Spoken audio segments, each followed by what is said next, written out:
I'm here with an unboxing video. I have not had one of these in a while. This is the first deck that I've picked up in quite a while. This is the Oracle of the Mythic Heroes. It's by Leteo Wang and illustrated by Roseanne Zuli and Anjin Guo. So I haven't had a deck in a while. I think just my collection's kind of big right now, and I've been going through them, and I'm thinking about, you know, either selling or giving away some of the ones that I'm not using. So I haven't been collecting a lot of them recently, and this is kind of a cycle I go through. But I saw this one and I was really interested in it because I work a lot with Roman Greek deities because I work with astrology. So I work with a lot of the astrological gods. So very interested in Greek and Roman mythology. And so I saw this, and this is not gods and goddesses, but it's heroes from Greek mythology. And I thought it would be a really cool deck. So this is, who's the publisher on this one? Beyond something? I should get my glass out. Anyway.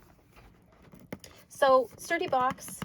Has the little thumb holes on the side. Still pretty stiff though. Might have to cut out me struggling with the box. There we go. Okay, finally get it open. All right, so typical kind of looks like a Blue Angel type box here. We've got our guidebook. Oh, it's pretty chunky actually. I like the backs. Oh, we've got our keyword, our person. They talk about the Deccan, so this is connected with the Deccans. They talk about the myth, the teaching. It looks like a pretty chunky guidebook. I like that. It's glossy. It's not in color, but it is glossy. It talks about spreads here. There's an introduction. 1 card draw. 7 card, 3 card. The Heroes of Aries. So I did see an unboxing of this, and the way they've divided this up is they have 3 heroes for each of the signs of the zodiac. So each decan of the zodiac, because if you think of the zodiac as a wheel of 360 degrees, each sign covers 30 degrees, and then you can divide that 30 degrees into 3 of like 10 degrees. So each decan. And so it has heroes for each decan of the signs, which I think is like a really kind of cool idea. So that's the book there. So sizable, chunky, it's got a little tray there. Size, we have scissors here. I'm glad they just have the loop around it as opposed to all the plastic. That's always nice to see. So I love the backings because we have the constellations here. So again, that connection with astrology. It's not gilded or anything. It is, I would say it's like semi-glossy. I do like that. I don't like matte, so I am glad about that. Typical Oracle guide size. It's pretty good thickness. So let's zoom in a bit. So the first one we have here is Theseus and leadership for the first decan of Aries. Bellerophon on his Pegasus there and impatience. Achilles and confidence. So these are the 3 decans of Aries. You can see these are all very active heroes. I would agree with this as very Aries-like.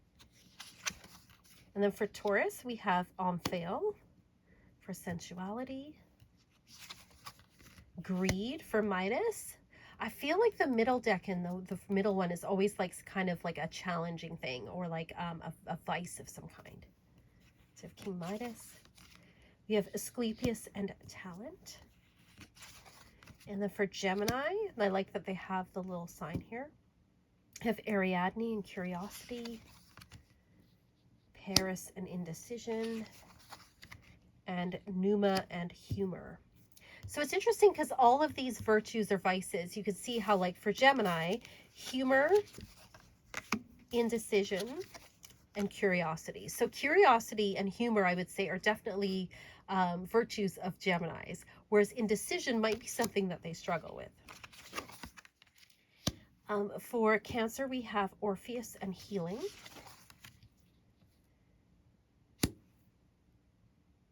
Deianira and insecurity. I might pronounce some of these wrong. Althea and protection. So again, those are all very Cancerian type words. Then for Leo, we have Hercules, of course, and strength. Arachne and arrogance. Penelope and faith. And then for Virgo, we have Aristeus and Service. It's very Virgo. Leto and Anxiety. Daedalus and Focus. And then we have here for Libra, we have Odysseus and Strategy. Dido and Codependence. Orestes and Justice. Then for Scorpio, we have Helen and Sexuality. Medea and Revenge. It's a very good word for Scorpio. Psyche and Transformation. It's a beautiful one there. For Sagittarius, we have Jason and Adventure. Icarus and Hubris. Chiron and Knowledge. And then for Capricorn, we have Aeneas and Foundation. Sisyphus and Burden. Leonidas and Perseverance. Then for Aquarius, we have Damon and Pythias, Friendship.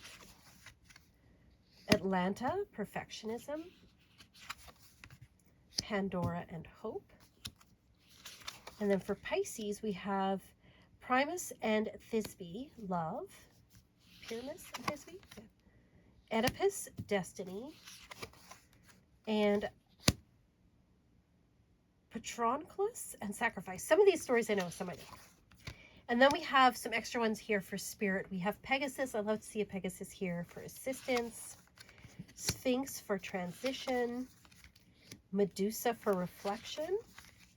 And the Sirens for cleanse. So we kind of have these monsters or mythical figures. I think this is a really cute deck. I think it's one I'm definitely going to be working with. A lot of these I know, some of them I don't though. But I think that this person obviously knows their astrology quite well. They picked really good examples for each of the three, for each sign, as well as, you know, the picking, you know, two sort of like virtues and one vice, right? I think that is really, really cool. So I could definitely see myself working with this deck. I'm going to shuffle it, see how it shuffles. I don't think this is not something I riffle shuffle just because it's so big. It's more to me of a hand over hand. So let's pull one and see what the book says about it. So we get a sense of kind of how the book reads. Okay, so we have Oedipus and Destiny here, which is number 33, and this is in Pisces. Okay, so I'm glad they have numbers on this as well.